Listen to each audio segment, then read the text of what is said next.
নমস্কার বন্ধুরা, defence knowledge আপডেটসে আপনাদের স্বাগত। তো বন্ধুরা, ভারত তার প্রতিরক্ষা ব্যবস্থাকে এক অনন্য উচ্চতায় নিয়ে যাওয়ার পথে। সম্প্রতি প্রতিরক্ষা মহলে একটি অত্যন্ত গুরুত্বপূর্ণ খবর উঠে এসেছে, যা আমাদের প্রতিবেশী দেশগুলোর কপালে কার্যত চিন্তার ভাঁজ ফেলে দেওয়ার জন্য যথেষ্ট।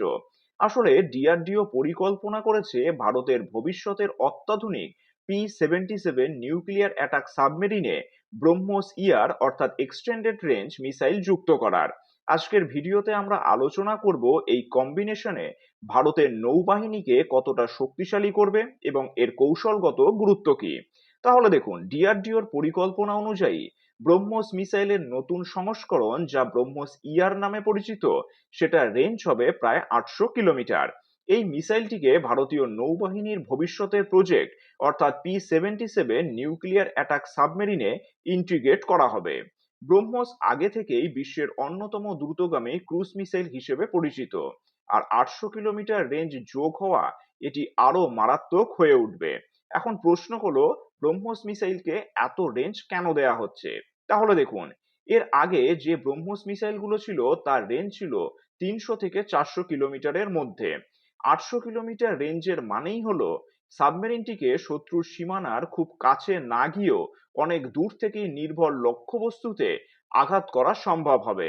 আর সাবমেরিন থেকে যখন এই মিসাইল ছোড়া হবে, তা জলের নিচ থেকে উৎক্ষেপিত হওয়ার কারণে শত্রুপক্ষের জন্য একে শনাক্ত করা অত্যন্ত কঠিন হয়ে যাবে। আর P-77 সাবমেরিনগুলো ভারতের নৌবাহিনীর সক্ষমতায় এক নতুন দিগন্ত খুলে দেবে। এগুলোতে যদি ব্রহ্মসের মতন সুপারসনিক ক্রুজ মিসাইল যুক্ত হয়, তবে ভারত মহাসাগরে ভারতের আধিপত্য কয়েক গুণ বেড়ে যাবে। এই খবরটি ভারতের প্রধান প্রতিপক্ষ, বিশেষ করে পাকিস্তান এবং চীনের জন্য বড় ধরনের উদ্বেগের কারণ। তার প্রধান কারণগুলো হচ্ছে, এখন ভারত কোনো ঝুঁকি না নিয়েই সমুদ্রের গভীরে লুকিয়ে থাকা সাবমেরিন থেকে শত্রুর যে কোনো গুরুত্বপূর্ণ এয়ারফিল্ড বা যুদ্ধ জাহাজে আঘাত করতে পারবে। এছাড়াও ব্রহ্মস একটি সুপারসনিক মিসাইল। শত্রুপক্ষের অধিকাংশ আধুনিক র্যাডার বা অ্যান্টি মিসাইল সিস্টেমও এই প্রচন্ড গতির মিসাইলকে আটকানোর জন্য যথেষ্ট নয়। 800 কিলোমিটার রেঞ্জের এই ব্রহ্মস মিসাইল শত্রুর কোনো প্রতিরক্ষা বলয়ই আর নিরাপদে থাকবে না। আগেই শত্রুরা মনে করত যে ভারতের নৌবাহিনী অতটা শক্তিশালী নয়, কিন্তু P-77 এবং ব্রহ্মস ইয়ার এই যুগলবন্দী ভারতকে এমন একটি অ্যাক্টিভ ডিটারেন্স বা সক্রিয় প্রতিরোধ ক্ষমতা দেবে, যা শত্রুর কোনো আগ্রাসী পদক্ষেপের আগে দুবার ভাবতে বাধ্য করবে। ডিআরডিওর এই পদক্ষেপ মেক ইন ইন্ডিয়া এবং আত্মনির্ভর ভারত এর এক সফল উদাহরণ।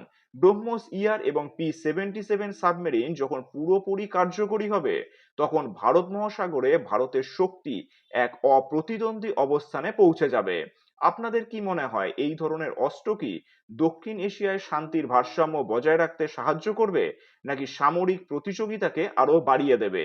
নিচে কমেন্ট করে অবশ্যই জানাবেন, আর চ্যানেলটি ভালো লাগলে অবশ্যই লাইক, শেয়ার ও সাবস্ক্রাইব করে দেবেন। ধন্যবাদ।